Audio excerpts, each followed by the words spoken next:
Hello, everybody. Welcome back to more Enter the Gungeon. Farewell to arms. Seated runs. Racing the same map. With racing the same Rhaps. Hey! How's it going, the same Rhaps?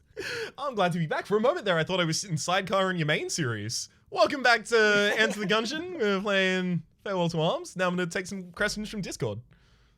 Wait, what if I... Oh my god, that'd be a good gag one time. Hell yeah. It's a shame that it's gonna happen right now. Hello, everybody. Welcome back to more Enter the Gungeon Lich Streaks. We're gonna hit the resume button in 5, 4, 3, 2, 1, go, as we always do. And maybe the voices inside my head will actually be much louder today. Maybe it'll be loud enough for you to hear. Yeah, while you're going to be doing that, I'm just going to be doing a gunslinger run off to the side for funsies. Okay, yeah. Hopefully, wouldn't it be crazy? Yep. Wouldn't it be crazy if they were the same maps? What? No. That's not allowed. This game doesn't have seeds, Reto. I hate to remind you. Right. You're right. You hate to remind me because I did mention crying myself to sleep the last time we said there wasn't any. I forgot. Thank you for reminding me of this pain. No problem whatsoever. No more updates. This pain is here forever. I mean, until Gungeon 2. Or whatever else. Don't heal. Dodge roll do. Do you think? Yes. Biggest question. Gungeon 2. Obvious first question. Do you think it's going to happen? Yes. As like Gungeon 2. Do you think? I think something is going to happen. Follow-up question. What do you think it would look like? Like, do you think it would be like Gungeon plus DLC looking basically the same? Do you think that would happen? I wouldn't put it past them going 3D like Risk of Rain did. That's what I was thinking. I was like, are they gonna go do that? Yeah. Because like, in my head, I'm like, just do what Afterbirth did, and then I'm like, wait a minute. It's like it already looks good. It's like that. I don't know. Exactly. So I'm like, I don't think that's gonna happen. You don't need to visually update this game. The engine, yeah, but yeah. I only say the engine because Dodge Roll themselves had said, like, one of the reasons they're not continuing to work on the game is because of the restrictive nature of the engine they created earlier. Yeah. So that's my thing too. I was like, what would it look like? I feel like it would have to be doing something really different. Otherwise, it's just DLC in a weird way. And it just, coming from a company that didn't charge for any of their updates, that just doesn't sound like them. It just doesn't sound like them. So I don't know. Would you be comfortable with it being something akin to FTL, Risk of Rain, where the second was first person? I would definitely play it. I mean, I would play probably, I imagine just the level of polish and everything in Gungeon, the humor, everything, I would imagine would not be gone. So I feel like there would be enough that was the same for me to like it. Enough to definitely play it and definitely play it on YouTube and everything. And I'd be excited to have it, something different. But I would say it'd be unlikely. I could be surprised, but it's unlikely that I would like it more. That actually brings to mind, how did you feel about Risk of Rain 2? Yeah. I got backseated real hard, and I didn't like it. And I didn't like it because I never really played the first Risk of Rain. So I had not only the one game I was learning, but I was like everybody else. It's like that thing where if you play a game that's already been out for a year or two on your channel, everybody knows everything already. Like everybody knows everything about Stardew Valley, and I'm doing it all wrong. Yeah. But and I am, but like it's kind of the situation where it's close enough, like there's enough borrowed from the first Risk of Rain, like plenty borrowed from the first Risk of Rain that I just don't know anything about.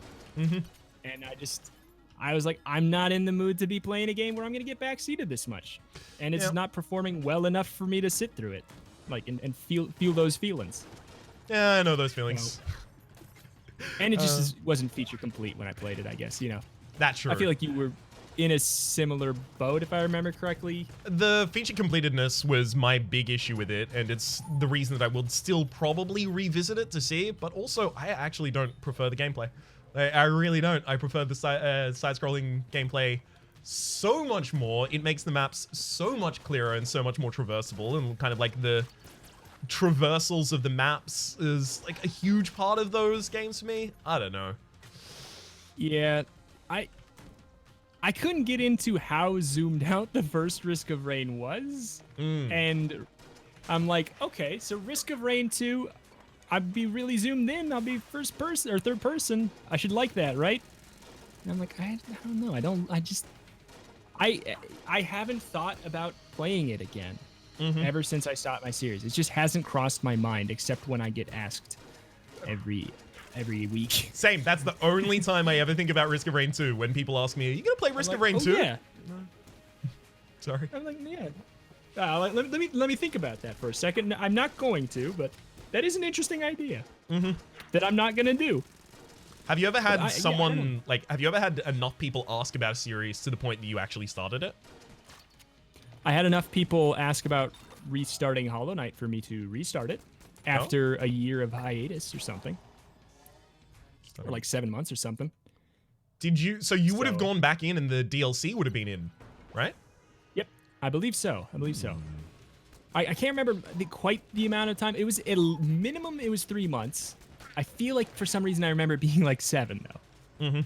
I did go back to play some Lego City Undercover, I believe. I went back to finish up the series at some point. How many years afterwards? That was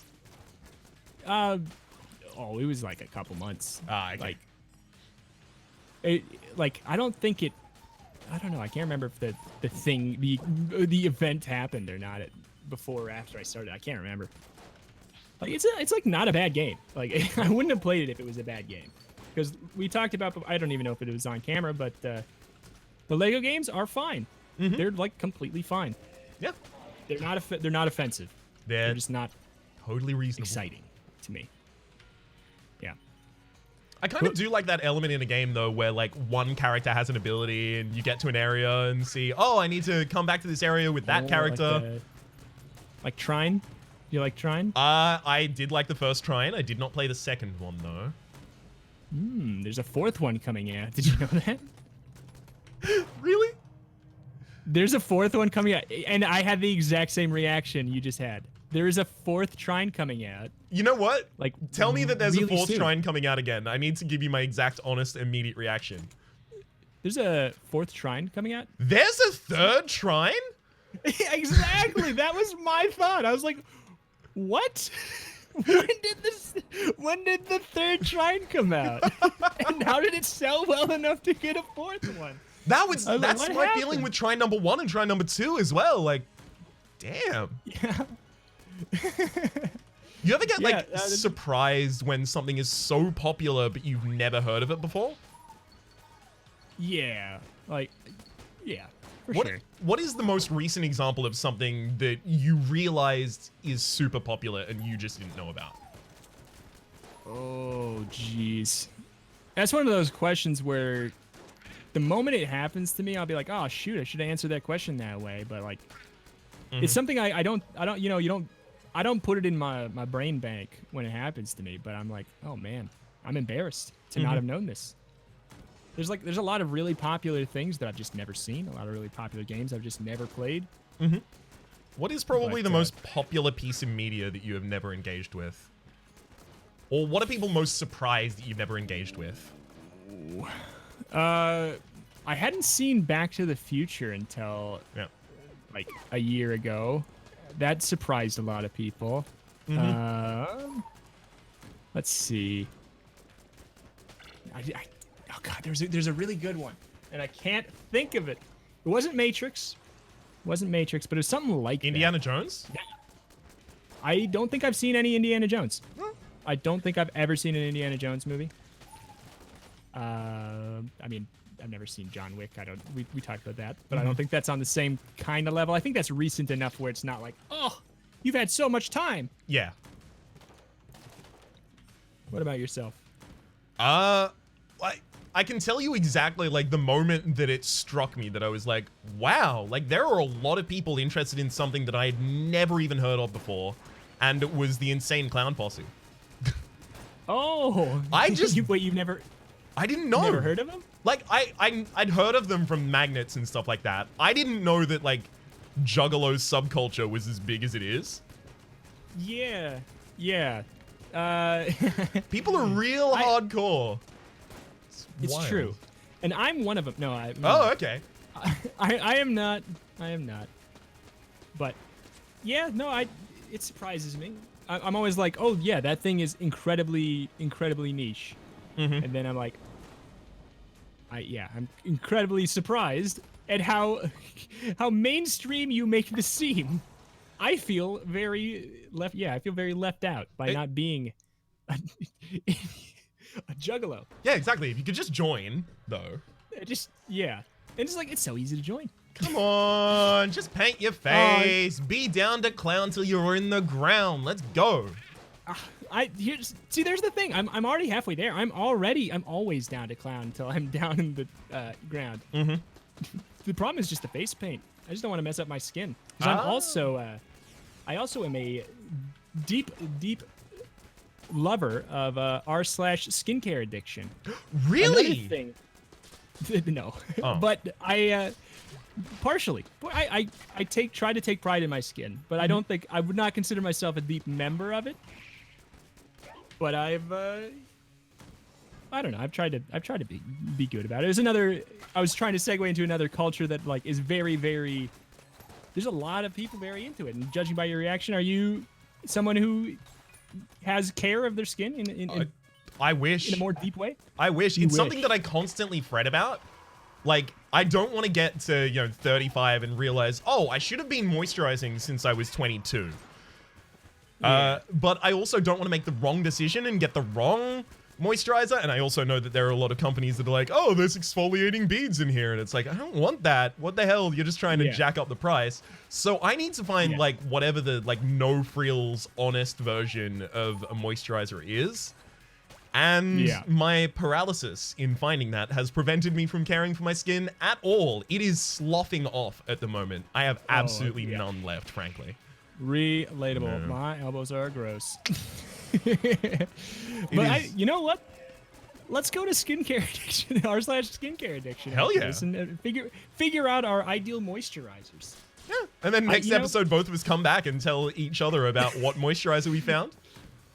Yeah, exactly. Okay.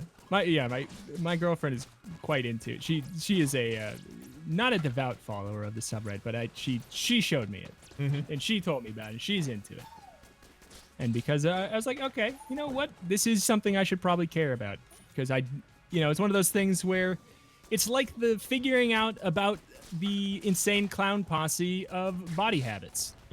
You know? I mean, I have no clue how it is, but because I never thought about it, and then I'm like, all of a sudden, oh my god, this is a big deal. You know? Okay, it's exactly the insane clown posse of body care. You know what? And you can put that it on the is. back of the box. I'll accept it. Oh my god. I mean, that does bring up, like, the obvious point, which is Reddits are the best place to find those kinds of, like, really active but niche communities. Yes. Have you seen r/popping? Yes. Yeah. And I am incredibly squeamish, but I would never. No, I've never like gone. I by seeing it, I mean I definitely know what it is for sure. Where do you rank on the whole? First of all, it's a fervent community. I have been there often. I wouldn't consider myself part of the community. What it is? Do you want to share maybe what it is for those who don't want to have to figure out by going? Sure. Okay, so I will explain it in two different ways. One way, how an enthusiast of the subreddit might explain it, and then another way, how it might be explained by, a normal human. So the first way is popping is a place where things that give you a visceral pleasure, but not kind of like a erotic pleasure of any kind, but like a visceral pleasure of the relief that you would get from a certain thing. So like if you blow your nose after your nose is really blocked, like that's such a relief. It's like that, but for pores that are clogged, so pimples, cysts, etc. It sounds really gross, and it is, but seriously, it has a weird, unnatural appeal. There is a reason that, like, It's true. the Pimple Popper, or the Dr. Pimple Popper, I think her... Doctor. She's a doctor, Rhapsody. Dr. Pimple Popper. Sorry, Dr. Sandra someone? I can't remember her last name. Yeah, the Pimple Popper. You do not. There's the reason she was on Ellen. You don't deserve to call her by her first name. You didn't even call her a doctor first. You know what? I apologize. It's okay. She didn't work that long. Go ahead. In medical school just to be called Mrs. Pimple Popper. Mrs. Popper? Mrs. Popper was my mother. I'm Dr. Popper. Dr. Pimple Popper. Oh my goodness. And how would a normal person describe it? A normal person would describe it as, they like pop pimples and zits and stuff, and it's really, really gross. And there's like a lot of pus on that page. Yeah, I am so incredibly squeamish, but it doesn't bother me if I have to pop a zit of my own. Like, cause yeah, there's some kind of like serotonin being released when that happens. There has to be, right? Like your body's like, this thing is not supposed to be a part of my body, and you just saved the day. Mm-hmm. There will be tales of this triumph for years to come, and then you hear a ballad, internally, of course. It's very much kind of like Guild of Dungeoneering in that kind of style. Exactly. Indeed. I never played, but I heard the song. I have seen the game, and I would probably love that game, actually. You would. I'm going to harken back to a previous conversation we had on a previous episode about comparing roguelikes to roguelikes, and I'm going to call myself out because I was about to legitimately say to you, well, Guilds of Dungeoneering is actually like really similar to Dicey Dungeon. Exactly. That's it. Yes, I've heard the comparison in reverse. Yeah. I've heard the comparison in reverse. I would have done it in reverse, but you're familiar with one of them. Exactly. But yeah, I probably would be really into it because I like Dicey Dungeons. Oh my goodness, we solved it. We know why people do it. Oh shoot. You know what? I'd actually probably be really into it as well, because I like Dicey Dungeons, and Dicey Dungeons is similar to Slay the Spire. And Slay the Spire is, of course, similar to Enter the Gungeon without cards, which is similar to Binding of Isaac zoomed out, which is a lot like FTL, and I was a big fan of FTL. Oh, I love FTL. Who doesn't? People who are a fan of, I don't know, I can't think of anything. Exactly. Ooh. That's it. I guess that's it. I know that feeling. I object from finishing this joke. Thank you. Uh-huh. I would like. Can we adopt the policy once an episode we get a get out of joke free card? Yes. Okay. So I would love the idea. There is a idea in a podcast I listen to called Comedy Bang Bang that is the Hainong Man, which is effectively a conversational reset. Okay. We need a version of that, of our conversational reset, of I need to bail out of this joke. What is it? It's the Rhapsody. What would you constitute as a perfect day? I actually know exactly what my answer for this is. Would you like to share it with the class? No, what? You kidding? Then it'll be their perfect days. No, this is my perfect day. Oh my god, your perfect day is as a heaping helping of gatekeeping? Yes. My perfect day is just standing there telling other people that they're not allowed to enjoy my perfect day because they haven't enjoyed it in the same way. My perfect day is actually going to a water park. I don't really like the outdoors much at all. I also don't particularly like the cold or the heat or weather or the sun or people. Your last time where you got really sunburned? Even after that? That was my last experience at a water park. I got really, really, really sunburnt and I loved it. I would do it again happily in a heartbeat. Good. At least it didn't ruin it then. No, it could have straight up given me melanoma and I would have been like, you know what? Good trade. You're like, I'm too deep in this niche. I told other people they can't enjoy this day. I've sunk cost theory. I gotta love this. Someone has to.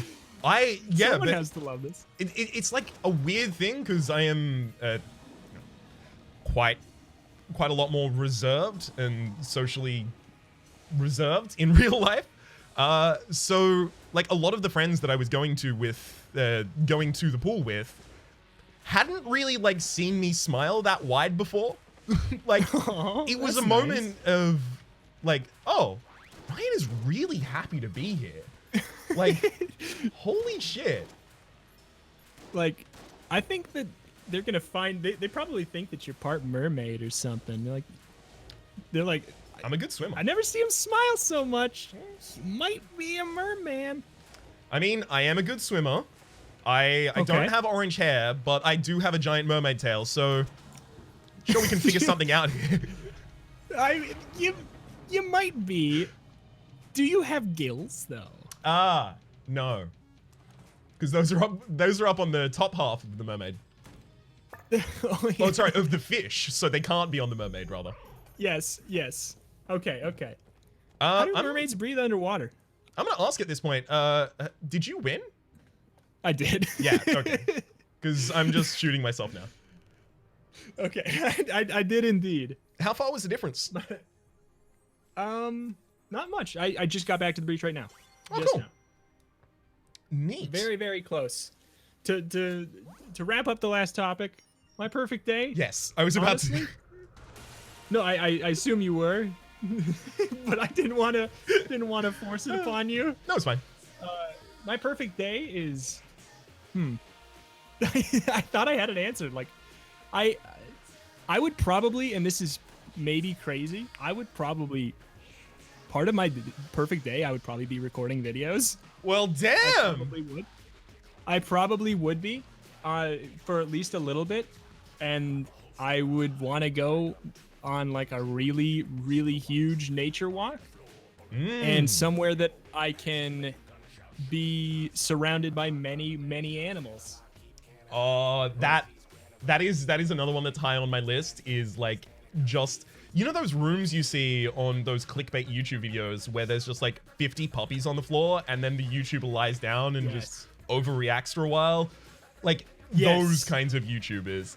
I just want that, but just for myself. Like, because I'm not going to be sitting there in front of a camera overreacting the entire time. I'm just going to be cherishing the moment of all these puppies licking me. It's just going to be a lovely time. Yeah. Maybe that's my perfect day, is being there after the crew goes home and they're like, somebody needs to stay here. These puppies, they have a rare disorder. If they don't get enough affection out of their system, tonight, they're going to explode. So we need somebody to stay here, but I have plans. So I'm like, I'll do it. I will take one for the team. I will let these puppies lick my face. You're the perfect man for the job. For a whole hour. Like something like that. Somewhere that I could just be around a lot of animals, see animals doing things that I don't normally get to see, like cool animals, things like that. So like a circus or a zoo would fit as well? Because of the captivity of the animals? I don't want to open up for debate, but it does. I don't like going to the zoo. Okay. Because of that, I would be more interested in a safari. Oh, okay. Yeah, than a zoo. I totally understand that, and it is internally consistent. I would, yeah. So maybe my perfect day is popping out a couple of videos and then going on a great Minnesota safari that doesn't exist. Ah, yes, that good old Minnesota savannah. Yeah, exactly. But yeah, that's about it. It's a mishmash of the things I just said. I mean, honestly, it does sound like a perfect day. Well, I only asked because next episode, we're going on our perfect days, man. Woo! Except we have Hell to yeah! switch them. It's Twilight Zone. I have to go to a water park. Make sure to watch the VIEWSYNC. It is going to be very divergent this time. That'd be kind of cool in a weird way. It would. Just Reto and Rhaps vlog the same day. April 1st. It's coming up in almost a whole year. That's Yeah. not a bad idea. Missed the boat on it. Damn it. Oh man. Is this All one right. your I- outro? It is, but now I want to talk about April Fool's Day, but I won't. I'll thank you, buddy, for watching. We can plan Click that. the links in the description to do things like go to the other person's channel and to find playlists and to probably find social medias. There might be a couple Patreons in there if you're lucky. Mm-hmm. A couple. Thank you. See you next time. Adios.